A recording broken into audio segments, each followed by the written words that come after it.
বিশেষ করে বাসা বাড়িতে পোলাপান যখন 8-10 বছরের পোলাপান থাকে রোজার অভ্যাস করে, তাই না? আজকাল অবশ্য অনেক অভিভাবক আছে পোলাপানরে রোজা রাখায় না, বরং পোলাপান রোজা রাখার জন্য কান্নাকাটি করে, আমি সাহারি খাবো, আমার ভোর রাতে ডাকি দিও। বাপমা বরং বলে না না দরকার নাই, তোমার কষ্ট হবে। ঠিক না বেঠিক? আমাদের বাপমা যারা আমাদের বয়সী আছেন, যারা 40, 45, 50 বছর বা আরো বেশি বয়স পাইছেন, আপনাদের ছোটবেলার কথা চিন্তা করেন তো। ছোটবেলায় আপনাদের রোজা রাখার জন্য বলা লাগতো না, মা বাপ বরং ডেকে ডেকে উঠে রোজা রাখাইতো। আর এখন বাপ মা পোলাপান রে এত আদর করে রোজা রাখতে দেয় না। বাবা রোজা রাখলে তোমার শরীর খারাপ হবে। আমি বলি শুনেন, পোলাপানকে এইরকম অতিরিক্ত আদর করে, আদর করা ভালো কিন্তু অতিরিক্ত আদর করে পোলাপানকে এক একটাকে ফার্মের মুরগি বানাইতেছেন। সব পোলাপান আজকাল কিসের মতো হয়? ফার্মের মুরগির মতো, নাদুস নুদুস, কিন্তু না বুদ্ধি শুদ্ধি আছে না শরীরে সেরকম শক্তি। আমরা ছোট থাকতে এই সমস্ত পোলাপানের চেয়ে বহুত বেশি শক্তি ছিল আলহামদুলিল্লাহ। দৌড়াদৌড়ি করতে পারতাম, ছোটাছুটি করতে পারতাম, গোল্লা ছুট খেলতে পারতাম। এখন পোলাপান, শহরের পোলাপান গ্রামের পোলাপানের সাথে লাগাই দেন, পিঠে ভূত বানায় ফেলেন। অতিরিক্ত আদর করে আপনি ছেলেকে ধ্বংস করছেন। মনে রাখবেন, ভোগ করার জন্য যোগ্যতা লাগে না। ভোগ তো গরু ছাগলও করতে পারে, কুকুর শুকুরও করতে পারে, পশু পাখিও করতে পারে। ভোগ করার জন্য যোগ্যতার প্রয়োজন হয় না, ত্যাগ করার জন্য যোগ্যতার প্রয়োজন হয়। বাচ্চাকে ত্যাগ শিখান, ভোগ শিখানোর দরকার নাই। ওর জীবনে সবকিছু বেটে বলে হয়ে যাবে, জীবনে সবকিছু মসৃণ হয়ে যাবে এটা জরুরি না। অনেক কিছু তার জীবনে বাধা আসবে। তাকে কষ্ট করা শিখান, তাকে পরিশ্রম করা শিখান, তাকে ত্যাগ করা শিখান। ক্ষুধার যে কি কষ্ট এটা তাকে বুঝান, তাহলে গরিব মানুষদের কষ্ট সে বুঝবে, সে গরিবদের পাশে দাঁড়াবে। আর শুধুমাত্র সারাদিন খাওয়াইয়া পড়াইয়া ওরে ফার্মের মুরগির মতো বানাবেন, ওর নাদুস নুদুস হবে ঠিক আছে, কিন্তু ত্যাগ শিখবে না, সে মানুষের কষ্ট বুঝবে না। মানুষের কষ্ট যখন বুঝবে না, এই বাচ্চা বড় হয়ে তার বাপমার কষ্ট সে বুঝবে না। ঘরে ঘরে আজ অমানুষ তৈরি হচ্ছে। এই জন্য মা বাপ তাদেরকে স্যাক্রিফাইস শিখায় না। মনে রাখবেন, রোজা রাখলে বাচ্চা মরে যাবে না। পৃথিবীতে একটা ঘটনা ঘটে নাই যে রোজা রাখে, রোজা রাখার কারণে বাচ্চা 10 বছর 12 বছরের কিশোর রোজা রাখছে তাই মরে গেছে। শুনছেন কোনোদিন আপনারা? মরবে না। বরং রোজার কারণে মানুষ স্বাস্থ্যগতভাবে আরো ভালো থাকে, আরো ভালো থাকে। যদি স্বাস্থ্যের ক্ষতিও হয় তো আমার আল্লাহর জন্য আমি করব। এই বাচ্চা একসময় রোজা রাখা শিখবে। অভ্যাস যদি না করান তাহলে সে শিখবে না। এই অমানুষ হয়ে কিয়ামতের ময়দানে আপনাকে টেনে টেনে এই বাচ্চা জাহান্নামে নিবে যে আমার মা বাপ আমাকে দুনিয়াতে বহু কিছু শিখাইছে, রোজা শিখাই নাই, নামাজ শিখাই নাই। তো যাই হোক, যেটা বলতেছিলাম, 8-10 বছরের বাচ্চা, কিশোর পোলাপান, একটা বাসায় যদি 2টা ছেলে রোজা রাখে, ধরেন 2টা বাচ্চা আপনার, একটার বয়স 8 আর একটা বয়স 10, দোনোটা মিলে রোজা রাখছে। রোজা রাখার পর সাধারণত একটু বয়স যেগুলোর বেশি হয়, মানে 10-12 এরকম, তাদের মধ্যে ওই যে বাদরামিটা শুরু হয়, বাদরামি দুষ্টামিটা শুরু হয়। তো এই দুইজনের মধ্যে মনে করেন বড় ছেলেটা সকাল 10টা-11টার দিকে প্যান প্যান করা শুরু করছে মায়ের পিছে পিছে, আম্মু আমার ক্ষুধা লাগছে, আমি রোজাটা ভেঙে ফেলি, আমার কিছু খাইতে ইচ্ছা করে, আমি আর পারতেছি না, গলা শুকিয়ে আসতেছে। মনে করেন ও একটু প্যান প্যান শুরু করছে বাপের পিছে, মায়ের পিছে, দাদির পিছে, সবার পিছে পিছে ঘুরে। তো বাপমা যখন দেখে যে অনেক বেশি জ্বালাতন করতেছে, তো প্রথম হয়তো বোঝানোর চেষ্টা করে, একটু কষ্ট করো, একটু সবর করো। যখন দেখে না ও বেসবর মানবেই না, তখন বাপমা যদি বলে ঠিক আছে আচ্ছা যা খা, তাহলে ও রোজাটা ভেঙে ফেললো। মনে করেন 10 বছরটা রোজাটা ভেঙে ফেললো, 8 বছরটা মনে করেন রোজাটা কষ্ট হচ্ছে তারপরও সে রাখছে। এরকম হয় না অনেক সময় ঘরে? আচ্ছা, যে রোজাটা ভেঙে ফেলছে ওর ভাগ্যে কি খানা জোটে? 10টা-11টার দিকে রোজা ভাঙছে, মনে করেন 12টার দিকে রোজা ভাঙছে, তখন তার ভাগ্যে কি খানা জোটে? মুসলমানের ঘরে রমজান মাসে সকাল 10টা-11টা কি ধরনের খানা থাকে? গরম ভাত থাকে না? কি থাকে? বাসি ভাত। আর সাহারিতে যে মাছ রান্না করা হয়েছে, একদম পেটির টুকরা, ভালো ভালো টুকরাগুলো সব থাকে, থাকে লেঞ্জা, মাথা, হ্যাঁ, ছোটখাটো টুকরা, কাঁটা কুটা, এগুলা বাসি তরকারি, তাই না? আর গোস্তের পাতিলেরও একই অবস্থা, বাইসা বুইসা সব সাহারিতে খায়া হাড্ডি হুড্ডি, চর্বি চার্বি এগুলা থাকে।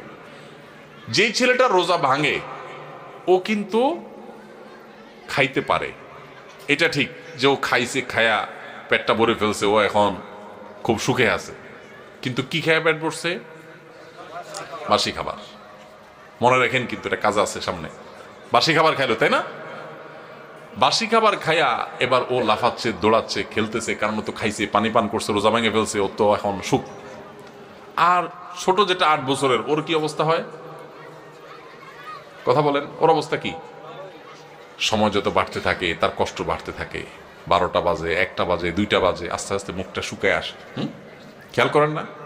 মুখটা শুকায় আসে। ছোট মানুষ, বলতেও পারে না, সইতেও পারে না, এদিকে রোজা আছে। আস্তে আস্তে যখন 2টা বাজে, 3টা বাজে, 4টা বাজে, বিকাল হইতে থাকে, এবার এই বাচ্চার চেহারাটা যখন ফ্যাকাশে হয়ে আসে, সে যখন কষ্ট করে, এবার তার বাপ দেখলে তাকে বলে, আব্বু এই তো আর 3 ঘন্টা। হ্যাঁ, মা দেখে বলে, বাবা এই তো আসর আজান হয়ে গেছে, দেখতে দেখতে মাগরিব হয়ে যাবে, আর একটু।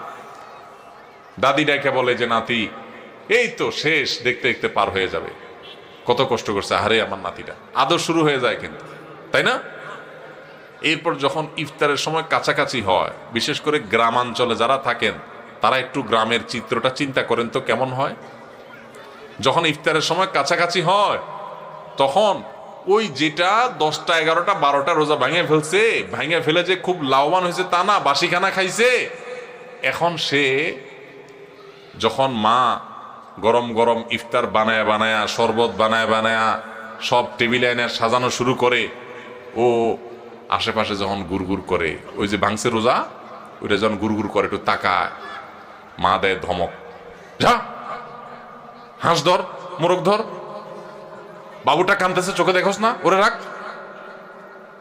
কারণ তুমি তো রোজা ভাঙছো চান্দু, তুমি বাসি খায় এত পেট ভরছো, তোমার তো এখন ইফতারের জন্য এত লালায়িত হওয়ার কথা নেই, তাড়াহুড়া নেই। যাও বাচ্চারা ধরো, যাও তাড়াতাড়ি একটা মোমবাতি নিয়ে আসো, কারেন্ট চলে গেলে জ্বালাইতে হবে। তাহলে ও রোজা ভাঙে একটু বাসি খানা খাইছে একটু বাসি খানা, কিন্তু এখন দৌড়ানি খায়। বিকালে কি খায়? দৌড়ানি খায়। আর যেই ছেলেটা ছোট মানুষ, রোজা রাখছে, মুখটা শুকায় গেছে, আর আধা ঘন্টা বাকি আছে সূর্য ডুবার, ওর কি অবস্থা হয় বলেন? তাড়াতাড়ি তারা ডেকে এনে দাদি কোলে নিজের কাছে বসায় চেয়ারে, হ্যাঁ, বাবা হাত দেয় পিঠে, মা এসে চুমা দেয়, বাবা আমার কত কষ্ট হয়ে গেছে, এই তো বাবা আজান দিয়ে দিবা, আর অল্প একটু বাকি। আদর আর আদর শেষ নাই, তাই না? আর মুয়াজ্জিন আজান দিতে দেরি, তার খানার আর দেরি। মা শরবত আগাতে, বাবা আগে শরবতটা মুখে নাও। দাদি খেজুর আগাতে, বাবা আগে একটু খেজুরটা মুখে নাও। বাপে পেঁয়াজি ধরে রাখে, বড় আরেক ভাই বোন থাকলে তারা আপনার চপ ধরে রাখে, আরেকটা ধরে রাখে, একটার পর একটা খাওয়াইতে থাকে, তুই খা বাবা খা। আর ওইটা যদি কাছাকাছি আসে, দে ধমক, বাচ্চা কাঁদতেছে, দেখোস না পিচ্ছিটা, ওরা ধর। হয় কি হয় না বলেন? ওই যে ধমক টমক খায়, দাঁড়ানি খায় বেচারা রোজা ভাঙ্গা, সে কিন্তু মাগরিবের পর আজান হয়ে গেলে, নামাজ হয়ে গেলে, ওই ডাইনিং টেবিল থেকে ইফতারি সবাই খায়া টায়া যখন ওই বাইসা বুইসা থুইয়া দেয়, বেগুনি যেগুলো ভালো ভাজা হয়েছে, এগুলো তো সব খাওন শেষ, যেগুলো কোনা কাঞ্চি পুড়ে টুড়ে গেছে, এগুলো রয়ে গেছে, নামাজের পরে এবার ওরে বলে, আচ্ছা যা তুই একটু খা। ঠিক না বেঠিক? রোজা যে ভাঙছে, ওর কপালে খানা জুটে, কিন্তু সেটা সকালেও বাসি, বিকালেও। আর যে কষ্ট করে রোজা রাখে, তার কষ্ট কিন্তু হয়, চেহারা কিন্তু শুকায় যায়, জিহ্বা কিন্তু শুকায় যায়, অনেক কষ্ট হয়। কিন্তু কষ্ট করে যদি সে রোজাটা রাখতে পারে শুধুমাত্র, তাহলে সূর্য ডুবার আগে থেকে তার আদর শুরু হয়, মায়া শুরু হয়, কদর শুরু হয়। সূর্য ডুবার পর তার তার খানার খানা, আদর আর আদর, যত্ন আর যত্ন। ঠিক না বেঠিক? ভাই আমার, এটা হলো রমজানের রোজার অবস্থা। রমজানের রোজাতে রোজা ভেঙে ফেললে তার পরিণতি কি হয় আমরা দেখাইলাম, আর যে রোজা রাখে তার সুফল কি সে পায় সেটাও আমরা দেখাইলাম। এবার আসেন, একটু আগে আমরা বললাম রমজানের রোজা হলো 14 ঘন্টা, 15 ঘন্টা, 16 ঘন্টার রোজা, আর আমাদের পুরো জীবনটা হলো সারা জীবনের রোজা। আল্লাহু